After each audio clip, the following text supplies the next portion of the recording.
Hi, welcome to our podcast, Barely Even Friends, or sometimes called Luxury Gay Space Communism, sometimes called whatever we feel like calling it today. It's me, Kyle, the best person ever, and Camel, aka Michael. We're going to talk about communalism, bookchin, and, all that fun stuff. Introduce yourself, sir, and or madam, or they, them. So I'm Camel. I've been on here before. I think, yeah. Yes. I'm a communalist, and I want communes. You want to tell, so we should first tell people what communalism is and the whole history.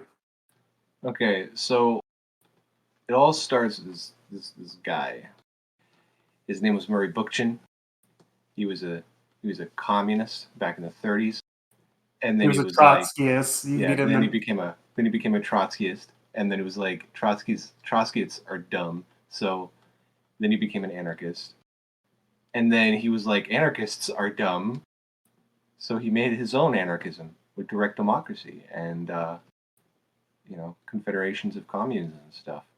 Oh, he also really hated the Soviet Union for ruining the term communism, Yeah, and that's why he calls the movement communalism. yeah. Literally, he says this in the Free Cities. That's a really good book.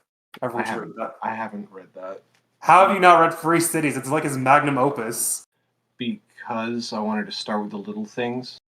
It's literally like his whole history about everything and like how he led to the conclusions of communalism. Shit. Hold on, let me find it. It's a fucking like he wrote it before he died. Well, yeah. How would he write it after he died? No, it was published after he died. Yeah, that's messed up. Well, he wanted it that way, I guess. But yeah, in Free Cities, he describes his issues with anarchism, Marxist-Leninism, and like the various flaws and like the best aspects from each one, and how to achieve communism, which he refers to as the communes, federations of communes or a confederation of communes. He like relies he takes and his issues with like anarchism in general and like Marxist-Leninism. What have you read from Bookchin, Camel? Um, I don't know the names directly.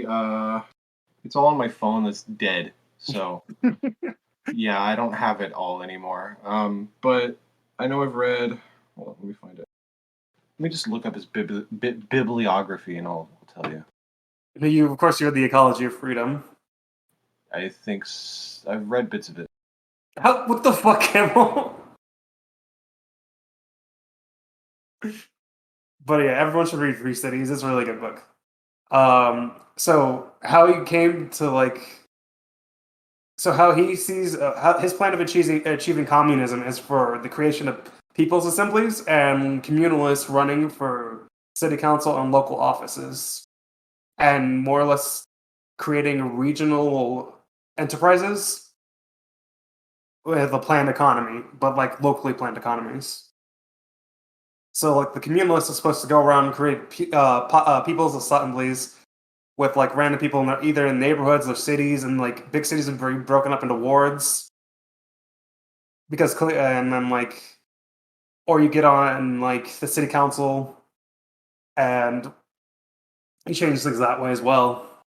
If you can't have somehow don't get direct power, you want to create a people's assembly, and then the job of the people's assembly is to get as most people involved as possible and get people used to direct democracy. He stresses the point of face-to-face interactions and the people's assembly, and the creation of even a so-called vanguard party in the people's assembly to ensure that people follow the constitutions and institutions of the rules of that society and like city itself, because he doesn't oppose government and institutions in general like the anarchists do. He actually supports the creation of constitution and laws and like the city itself, the citizens' responsibility and duties to the community. Like in your community, you would have certain necessary jobs, and everyone would have a duty to do certain functions in that society.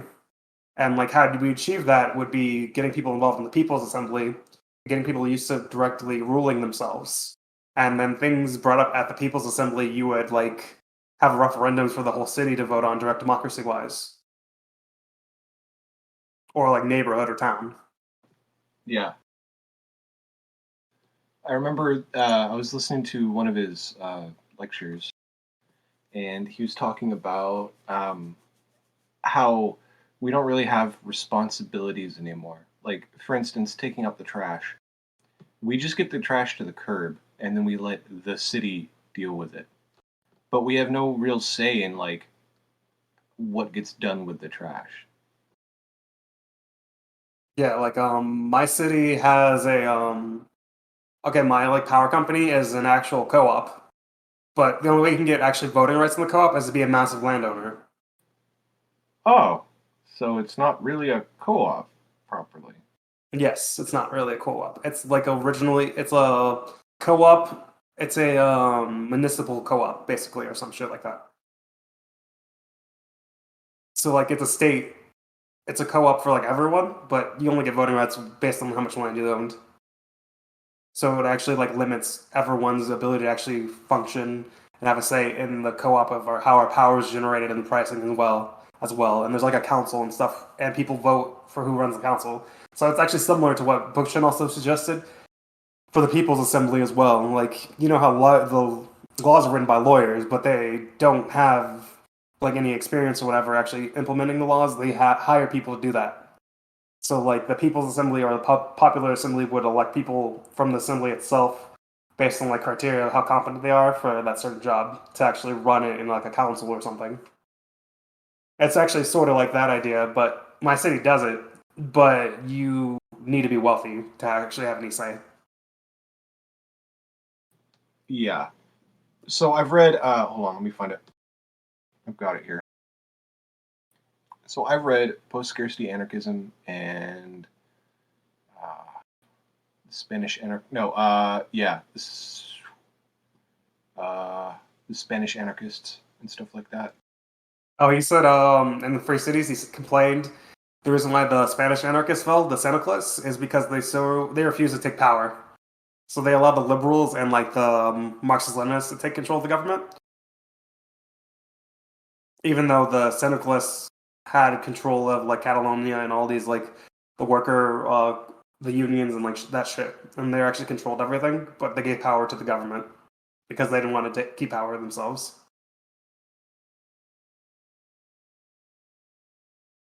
Yeah. So he says, why did the CNT leadership decide to transfer its power to the Anti-Fascist Militia Committee? Diego Abad de Santillan, who was one of the principal architects of this curious policy, later articulated the twisted logic. We could have remained alone, imposed our absolute will, declared the Generalidad null and void, and imposed the true power of the people in its place. We did not believe in dictatorship when it was being exercised against us, and we did not want it when we could have exercised it ourselves, only at the expense of others.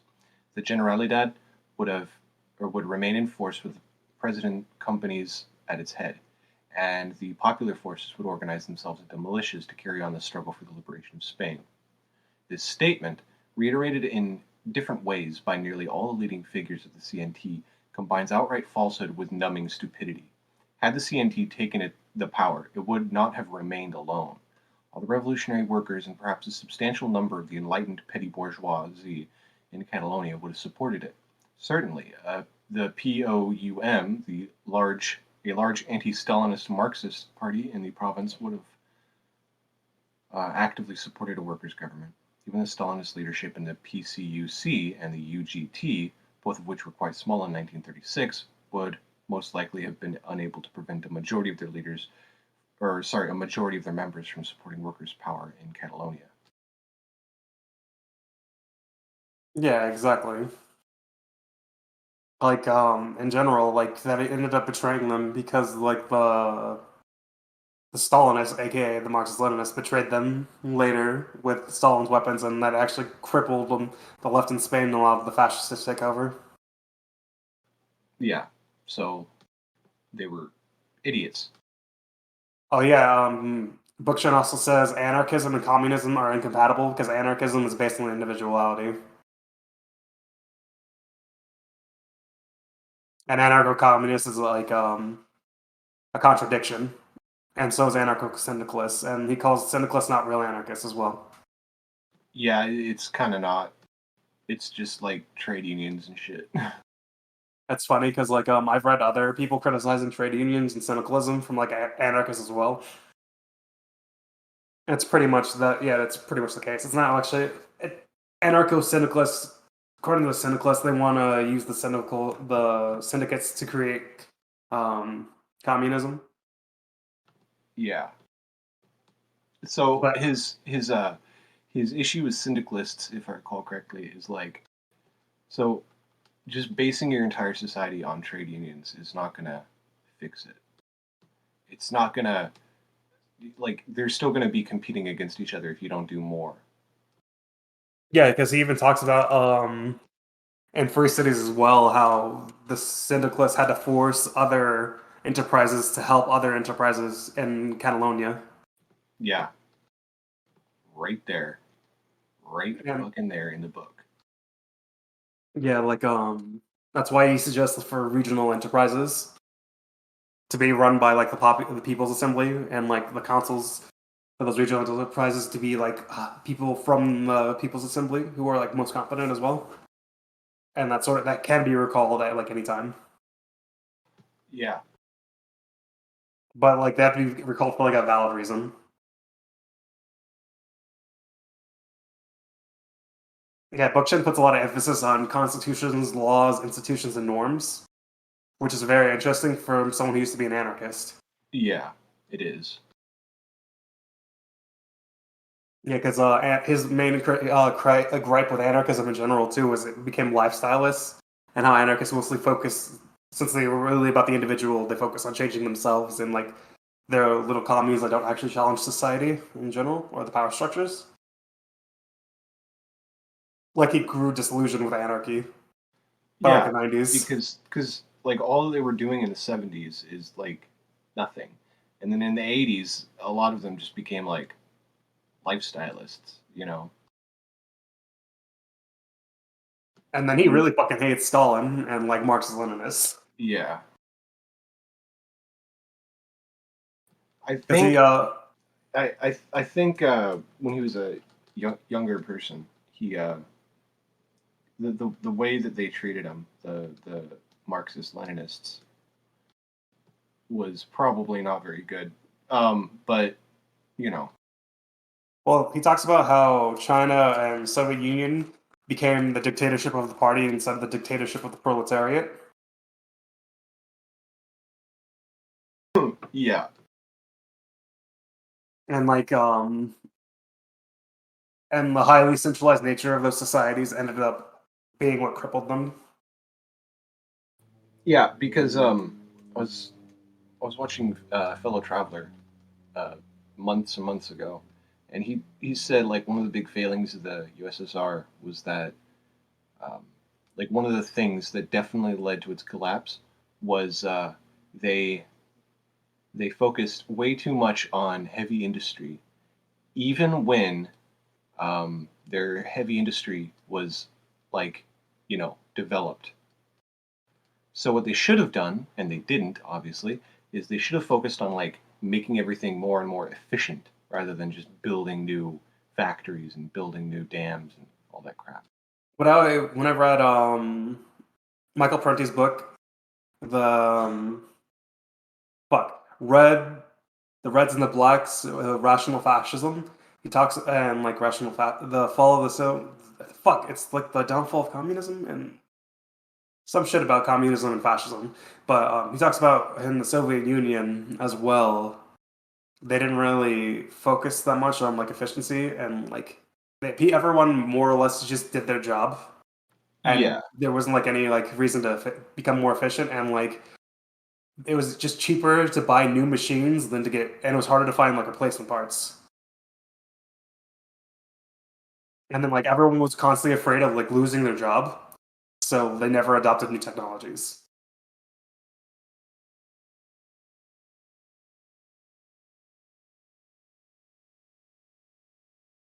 Yeah. Another Like the issue middle is management. Yeah. yeah, another issue. Oh, the management, of course. Yeah, the middle management. Yeah.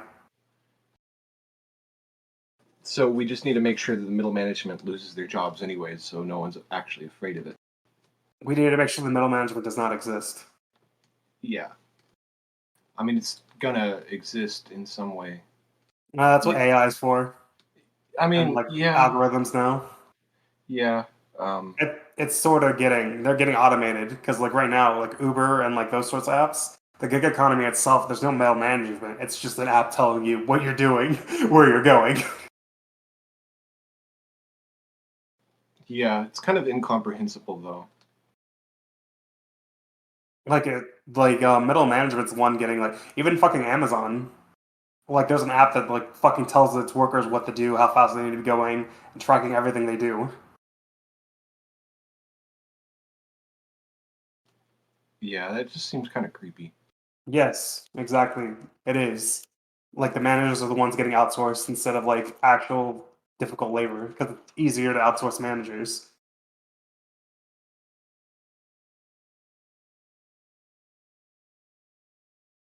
He also talks about, and for cities as well, he talks about one of the failings of early anarchism and Marxism is capitalism wasn't fully developed yet and still had feudalist characteristics. And like it was still industrializing when they wrote the theories and like their whole ideas for transforming and defeating capital, but capital hadn't even evolved fully yet. Yeah, and I can kind of see that. So, um, like they just kind of were a bit too early. Not that, not not like them being early is actually itself a bad thing. It's mostly just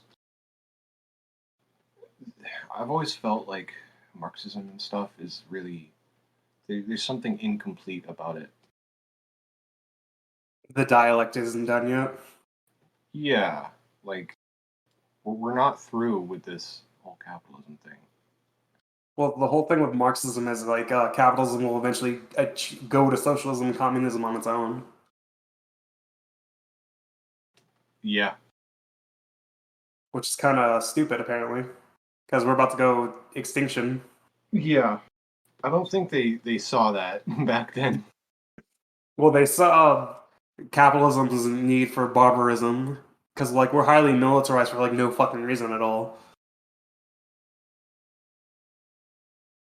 Well, I mean, there is a reason, and the reason is imperialism. and we want the monies. I want really cheap gas prices, so uh, sorry everyone, but I have to invade your country. That's okay, and you'll get stuff out of it too, like dying. And then, like in general, there was still so like he was saying World War One and World War Two. Well, World War Two in general is what fully destroyed the most of the feudal nature of capitalism, and we advanced so much afterwards. Yeah, it definitely did. I think what was the main driving innovation in like capitalism in general was its competition with socialism. Like the government was forced to invest heavily in new technologies. Yeah, because if they didn't, then the commies would probably still come out on top. Yeah, exactly. And I kind of feel like capitalism and like technology has stagnated in general right now. Yeah, I mean, remember, capitalism is built on competition. So, like, even if there's something out there to compete against, then it will do its best simply to get over that obstacle. But socialism probably wouldn't even be that like it wouldn't advance as quickly. I don't think. But it would like I don't know. Maybe it'd just be more regular. I don't know. Well, here's the thing. If you look at the Soviet Union and China, they industrialized very quickly compared to like every other country ever. Yeah, Because like capitalism's not very efficient, even when it comes to innovations. We've gotten the same fucking phone for the last 10 years now. with like minor improvements. Yep, and cars are the same pretty much year after year. Yeah, And exactly. airplanes are the same, and guns are the same. Like everything is just the same with little modifications. Like, I don't think competition's gonna innovate anything new out of these things anytime soon. Because like most of the major like high tech breakthroughs usually come from like state funded things, Yeah, like the and internet. yeah, exactly. And then this U.S. state currently isn't funding anything that doesn't involve weapons. And even to some degree, the internet was just another weapon. Literally. It was a communications weapon designed to out communicate the enemy. Because they already had computers, so why not just connect all the computers together so all the computers can communicate?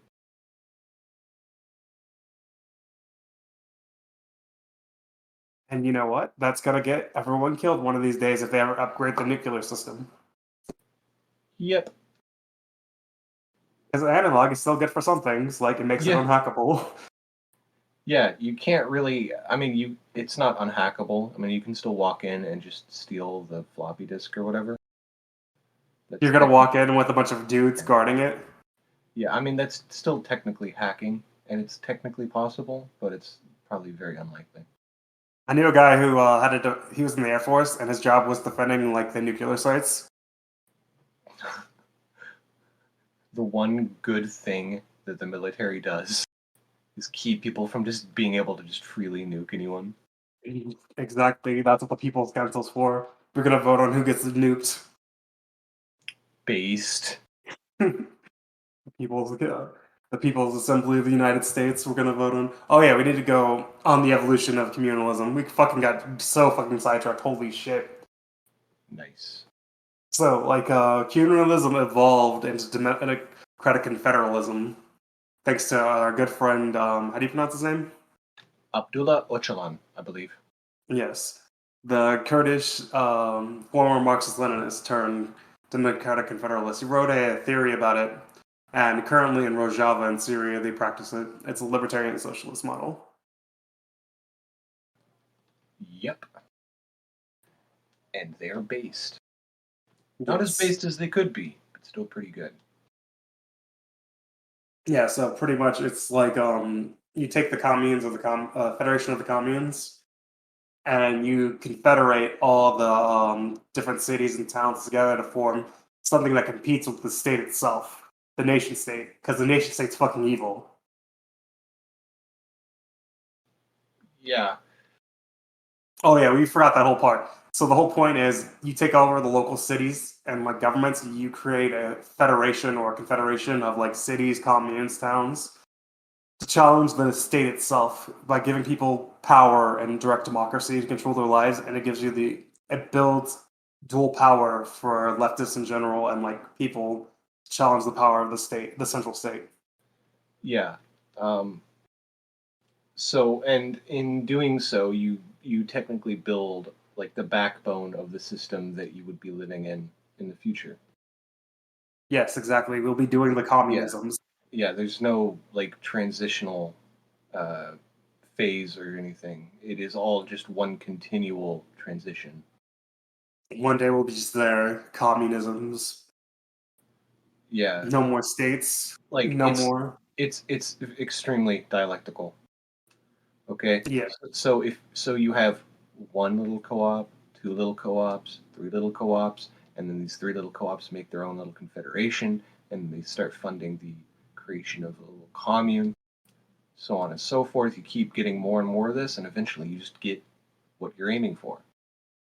Because if you have enough of some, if you have enough of a lot of small little changes, you get one very big change. So I think you it'd have a just be easier to go to neighborhoods and have people start making people's councils and like towns and cities. And then yeah like you more or less start confederating them, and then you produce like take over businesses and like give them to the workers, and like the super important like regional stuff like natural resources will go to like a regional enterprise that would help benefit everyone in that society, The issue like power, is internet, the issue that is shit. competing with monopolies. Monopolies are natural. I mean, yeah, but we have to survive them. No, we take them over. But It's that's easier to nationalize one big corporation than hundreds of little ones. true.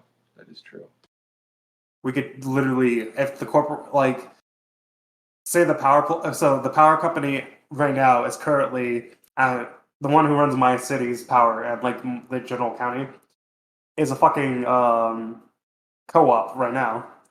Like, just need to give voting rights to pretty much everyone and just seize the power and convert everything from make it fully renewable. So rates are even cheaper for everyone. Like, Yeah. that's one way because my power is the power. So in general, power companies are always they have a monopoly because you don't want a whole bunch of different companies competing with each other. So they have a monopoly from the government. Yeah. And that makes it an easy vector to attack. Yes, because like if you take over your city councils and you can easily just take over like the city council or whatever. You rewrite your city's charter and then you nationalize a bunch of business. You regionalize a bunch of businesses in your city limits. Like you change the city charter to like make it illegal to own private property, or you rewrite the city charter, or like yeah, that sort of stuff. But you need to get people involved and change people's minds first, though. So, if you want to introduce someone to Bookchin, what is the first thing that they should read or do? Bookchin has some small, like lighter essays, to be honest. Yeah, that's where I got started. Like he has his little communalist essay, that's okay. Like libertarian municipalities. I like the ecology of freedom and free cities. But I think with like Bookchin itself, you need like a baseline understanding of like socialism and Marxism in general. Otherwise, you won't get it. Because he makes a lot of references to history and like previous movements. Yeah. So it's a slug. That's like part of the reason I don't read half this stuff. Is because I have to know all this extra crap. You don't know the historical context. Yeah, and I legitimately don't want to just learn all this extra crap. Alright, he did. I would say in general, any leftist should read the Communist Manifesto or like the Principles of Communism. It's literally the same thing. One's just shorter and like bullet points, and then like the Conquest of Bread's okay, or the ABCs of Anarcho-Communism. Yeah, I've got a reading list. Let me find it. There's This some is an books by ML. Wigan. Yeah, this is an Social. ML reading list. Socialism. It's either Reform or Revolution by Rosa Luxemburg, which is good as well. There's some stuff by the Black Panthers you should read. The Ministry of Defense essays from Huey P. Newton. That sort of stuff too. Like, there's a lot of history, and he actually talks about shit that happened like pretty recently as well, like how the anarchists fell in France during the 1960s. But also the Black Panthers talked about that. I think in general, like Bookchin's one of the ideology. Communalism itself is like an ideology in Bookchin's writings. It's something you have to like have a baseline understanding of communism, socialism, and like the different histories, like Marxism and anarchism itself, before you even can get into it. Like Yeah. communalism itself is like as an ideology is harder to get into if you're just fresh off the boat leftist, to be honest.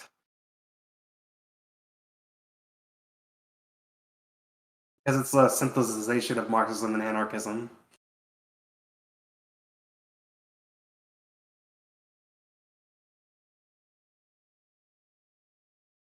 How would you describe communalism? I mean, it is literally a synthesis of anarchism and Marxism. Yeah, but what we need to do. So communalists in general need to start leftists in general need to actually start getting involved a lot more in their local communities and stop being so insular. I fucking hate. I tried to join like the DSA, the CPSU, some random anarchist federation. I joined the Green Party, but I realized something. I fucking hate all of them. Why? But I don't like party politics, and I disdain hierarchies in general, and I just don't like anarchists.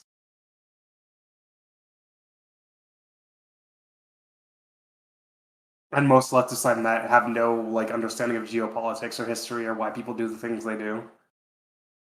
So what are some of the things that they say? Um, when anarchists inadvertently support American imperialism, Yeah.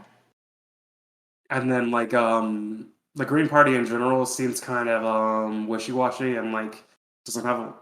It's been around for like almost 30 years now, and it seems kind of not going anywhere in America. And the ones that did go anywhere in Europe are all capitalist as fuck. Oh yeah, Bookshit's whole thing is social ecology and creating a society that's based on the ecology of creating a society that merges human society and like the ecology of like the environment and stuff, and like creating a society that actually benefits both humans and the planet. Forgot about that social ecology shit. Yeah, social ecology is pretty basic. So like all of our problems, well, not all of our problems, but like a lot of our problems are social problems, even if they don't look like social problems. Climate, like climate change is a social issue, not a climate issue in and of itself. Bookshit makes a very good point that all hierarchy and domination started when humans stopped seeing themselves as animals and as a thing that dominates nature. Well, it sees itself separate from nature and as a thing that dominates nature to its will. And that's the beginning of all hierarchies. It's very easy to do things to people you see less than human.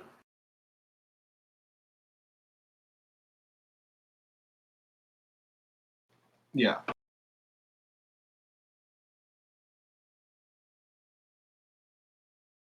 Sorry, And I'm looking for stuff. stuff. Yeah, the whole thing with so to deal with like racism and sexism and like homophobia and stuff, you need to fundamentally change our society in general as well. That's just not gonna go away. You actually have to like fight it and deal with it.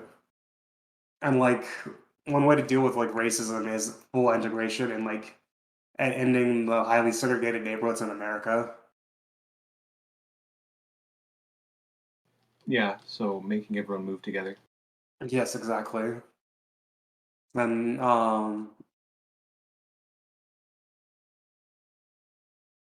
like the whole so and like for women's issues, trans issues, and stuff as well. The Republicans claim to want small government, but they want a lot of government when it comes to dealing and policing with people's lives.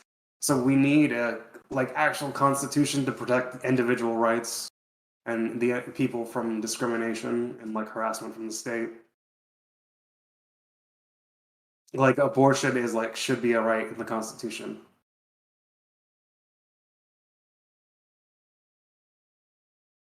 Yeah, the only reason that it's not is because people have they want to force their morality on literally everyone else.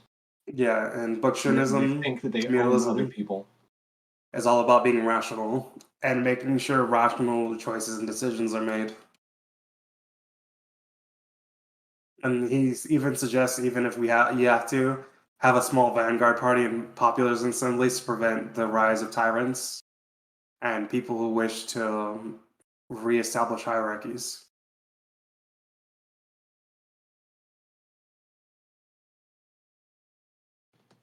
Yeah, I haven't gotten that far. Yeah, it's in free cities.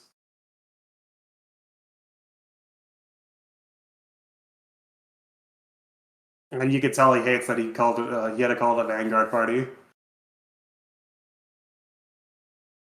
Nice. Because like you can have a small group of individuals in the popular assembly to ensure like that people do not seek to become tyrants or abuse or manipulate or just try to destroy the system. A vanguard party, if you you could call it, to make sure like to protect the Constitution and stuff or whatever. Wait, he says that in Free Cities? Yeah.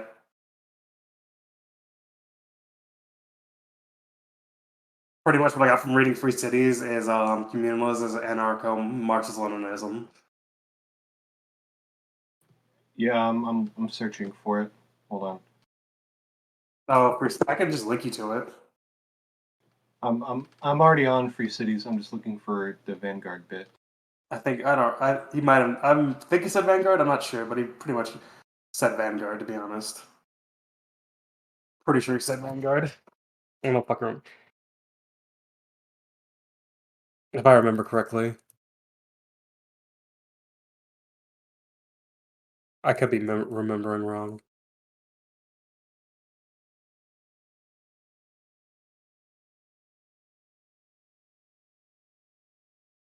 An organization that is more advanced theoretically and programmatically than the broader public movement, of which it is part, has every right to regard itself as a vanguard.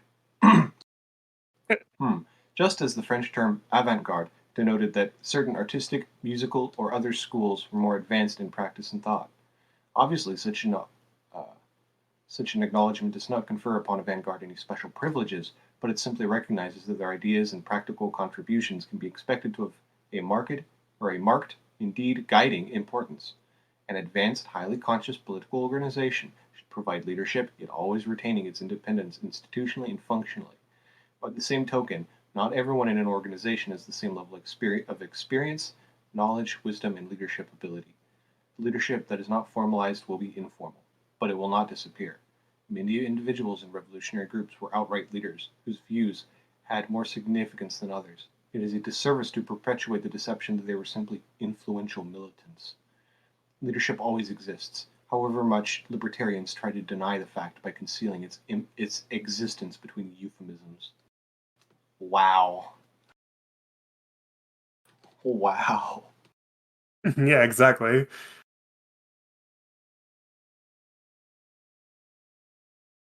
Pretty much some people are just naturally born leaders, Yeah. and they just need to not be pieces of shit. Basically, they shouldn't have formal power. It should be informal. Is basically his point.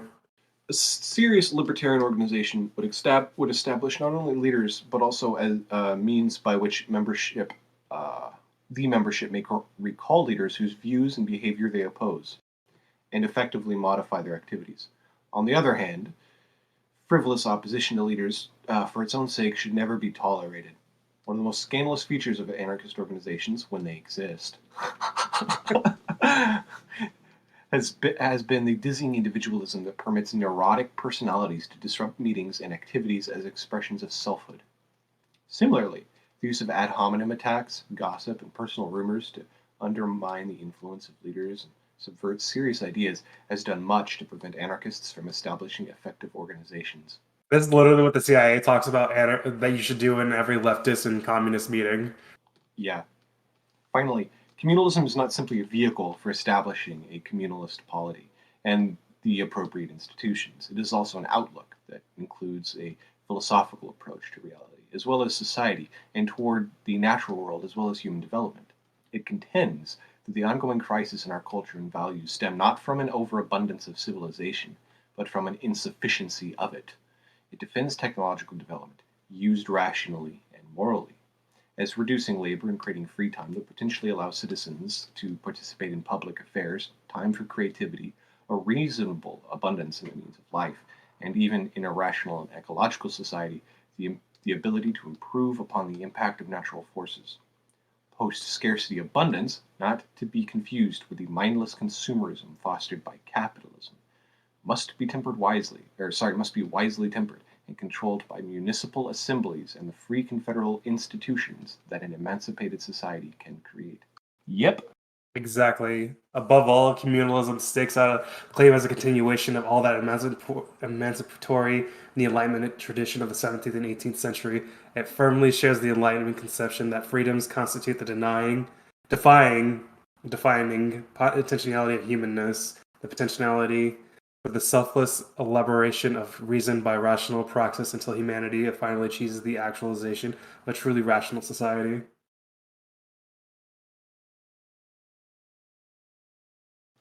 Yeah. So this is some good shit. Like I was telling you before in like a previous episode, socialism, communism is a continuation of actually liberal traditions in the fullest extent and fullest like self-actualization of actual freedoms, individual and like personal freedoms and like freedoms in society and groups in general. It's like true freedom, not the Yeah. freedom for the wealthy. Yeah. So if I want to go outside and get on a boat and go fishing or something, then I can go do that. If I want to go sit in the fucking woods and watch some birds, I can just do that. As long as your fishing is doesn't destroy the environment. Yeah, like catch and release, or maybe you catch a fish and cook it or something, you know? You don't have like fucking massive nets dragging on the seafloor, catching in dolphins and turtles. Yeah, that's not really enjoyable. That's literally um I don't know. I can't see that as enjoyable for anyone. I'm sure well actually no. I'm sure someone would enjoy that for some reason. But But yeah, the whole point of communalism is local organizations creating new institutions to challenge the power of the state and create a new society where everyone is truly free and liberated. yeah. So here's a bit from earlier. Communalist groups call for the communalist groups call for the popular assemblies, be they legally empowered or only morally empowered, to confederate, with a view towards replacing the state. In effect, communalists aim at establishing a dual power or of citizen-constituted institutions that will challenge the authority, legitimacy, and policies of existing institutions. So, what this basically means is like uh, supermarket, or maybe not a supermarket. People are hungry, right? Let's go with that because I haven't eaten today. So people are hungry, right? So what do? Do you just let the government give them food stamps, or or actually no? Do you let the government give them food stamps and just allow them to remain atomized and separated from one another? No, you don't want to do that. What you want to do is you want to like create like food Community sharing, garden. or yeah, or community garden, or some kind of like food pantries or something, but not quite food pantries. You want to create like a replacement for food stamps. W- Um, well, what you could do is you could have cooperative stores as well. Yeah, they've got some cooperative stores in Britain that are like actually big, but No, like I mean like an actual co-op or something. Like, well, not even yeah, like a co-op, but like a regional. Like you know how like Cuba has like state-run stores and grocery stores as well. yeah, But instead, we had communism, and where there'd be no money, so you could just go to the store, get food. You yeah, maybe work there a couple of days out of the month or some shit. yeah. Like you just do a little bit of work, and then guess what? You're good. Yeah, you But you work get the like food first.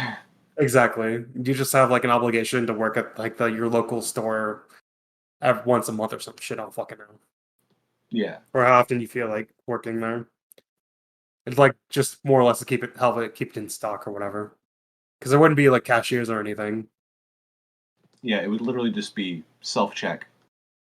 Even yeah, pretty much only that would be for inventory purposes. Yeah. So, like, we literally have the technology right now to do it. It's crazy. Yeah, everyone would We just go probably, help yeah, unload the stuff at the grocery store. yeah. Like, we could literally turn Walmart into a community store. We should go overthrow Walmart. Yeah. Or, Actually, of nationalizing Walmart would be very easily one of like they have a massive chain. It's already centrally planned. Make it way easier. Yeah, that is crazy. It literally creates socialism within itself. That is insane. Yeah, because like all massive corporations or like medium-sized businesses are all planned. They all have like they have projections into the future of like how much shit they need to make, how much shit they need to buy, what people are gonna do, what people normally do, and this what general stuff they need. And like then they have like pretty they it's a functionally a planned economy, but like a local scale, not like a giant. It's like a decentralized planned economy that kind of works in harmony, but there's usually a lot of excess and waste. It's not like truly planned because sometimes people can't afford these things, and you lose business. Yeah, so you just one of the things that I think Rojava's doing is that they have a network of uh, merchants and stuff. I don't know if it's merchants, but like a economic network where if you're part of the network, you receive like benefits or uh, you can get, I think you can get like raw goods at like discounted prices. So if your job or whatever, if your thing is selling fruits and vegetables and you're part of this network, you can get fruits and vegetables for like a lower price. You know, uh, I read this or watched this or something. I honestly have no idea how Rojava was actually ran. I just read Ocelon, not whatever his name is. I can't say his name. I don't want to fuck his name up. I actually read his book. It's really good. Yeah. Okay, so the Rojava economy is a blend of private economies, the autonomous administration, and worker cooperatives. Since the revolution, efforts have been made to transition the economy to one of self-sufficiency based on worker and producer cooperatives. Oh yeah, their whole society too was egalitarian and making sure women and like minorities have equal rights and stuff as well. Yeah. So I'm seeing. Uh, Fuck. So I've got my push to talk on my Alt key, right? And whenever Yeah. I hit the Alt key and I scroll down, it like takes me back a few pages on Firefox.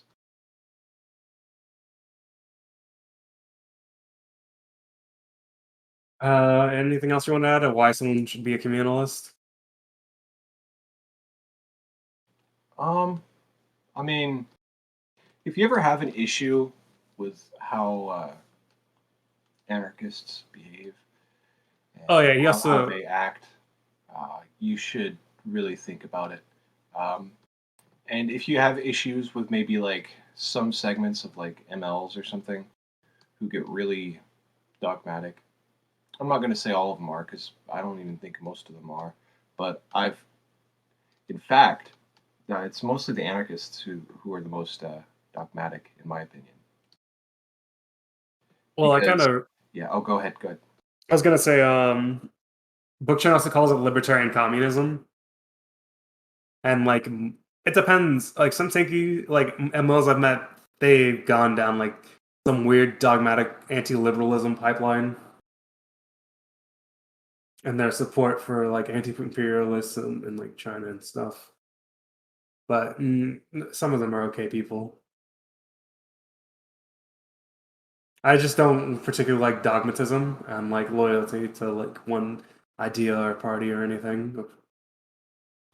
Yeah. So I think I've met another communalist. I was on Fellow Trav's server, and for those of you who don't know, Fellow Trav is a pretty good ML who, I don't know, pretty smart about stuff. Times a little bit goofy, but I don't think that's him trying to be goofy. I just think it's uh, he has a voice when he speaks to like in a video, and he's got a totally like normal casual voice when he talks in a like a voice chat or something. But aside from that, I mean, like all of his stuff is pretty well researched. Like he spends like a week or two researching just to make one video, and the video might be like an hour long or 30 minutes or something. And he pretty much saw the way that the Pat Sox were going. We Like don't talk how about those people. yeah, we don't talk about those people. Holy shit, Pat Sox are so embarrassing. Um, I can be 100 times more racist than you. The nation state is the worst thing that was ever created. It really reinforces capitalism and racism. Yep. Yeah. So pretty much, communalism wants to destroy the nation state and the state by creating institutions that are actually ran by the people Yeah. and like reduce the work hours. Do some communism. And Everyone's we needs all, taken care of. yeah, and we already have like pretty much everything we materially need. Like we already have the technology. Okay. We We have the already have the people. technology. Yeah. We have the people. We have the land. We've got like everything we actually need on a in terms of material that we can create this kind of society right now. We probably had it 50 years ago. According to Kropotkin, we had it like 200 years ago. Yeah. Well, maybe like 100 years, like a little bit Oh over yeah, 100 years. 150 years ago. He was like, because he did the math where like we would like how much work everyone would need to do for like a Yeah. society to be actual like Was function. was that in the Conquest of Bread? I think that was Yeah, in it the Conquest was. of Bread. Yeah, he like did all the math and said how much shit we need for like each thing. 1892 book. So basically, in 1892, we probably only had to work like what 20 hours just to I, keep ourselves going. it was around like 20 hours. Like it was like, oh, each person will only need to do blah blah blah many hours of this kind of work for like the year for us to have like all the cotton we need, or like blah blah blah this many hours a person would need to do for the year for us to have as much wheat we need. Yeah, I don't know if he factor. I don't know if he accounted for like inefficiency or losses or something. He was doing it based on the numbers of how they produced stuff those previous years, Yeah. So based I on mean, if numbers he got from like the U.S. government and that sort of stuff as well. yeah. So today, since our technology is so much more advanced and our ideas on how we do these things, I mean, I guess like ideas that are part of a coherent framework of doing a thing is still a technology. So yeah, so I guess our technology is just so much more advanced now that we probably don't even need 1% of the people to make the same amount of cotton that would be made in 1892 or something. Or Like that even then, we don't even have like the same amount of people doing the same amount of work as we did before.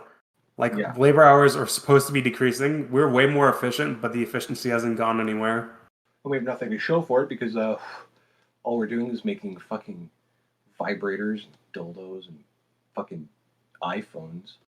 Why are you complaining about vibrators and dildos? I mean, look, those things are perfectly fine, but like, um,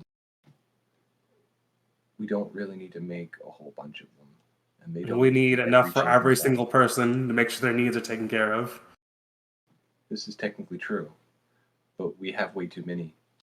Do we have way too many, or do we not have enough? You know what? I'm gonna Google it. We need to make sure everyone can afford a vibrator. So the sex toy market has been growing by a lot. Let's see. Market size in billions of US dollars. In 2021, it was something like 34, yeah, 34.9%. Sorry, 34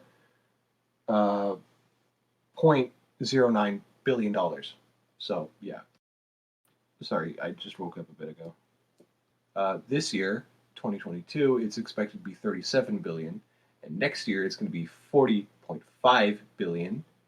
Yeah, so we probably make enough, I think. We probably do make enough, but everyone deserves their own. I need to make enough money to get access to all these statistics websites. Yeah, that'd be nice. And oh yeah, we're gonna end the podcast now. Oh yeah, you can join our server and stuff. We love you. Bye. By Bye bye. Like, comment, subscribe, give us money or something. I don't know. You're the best. Become a communalist, start a people's assembly in your neighborhood today.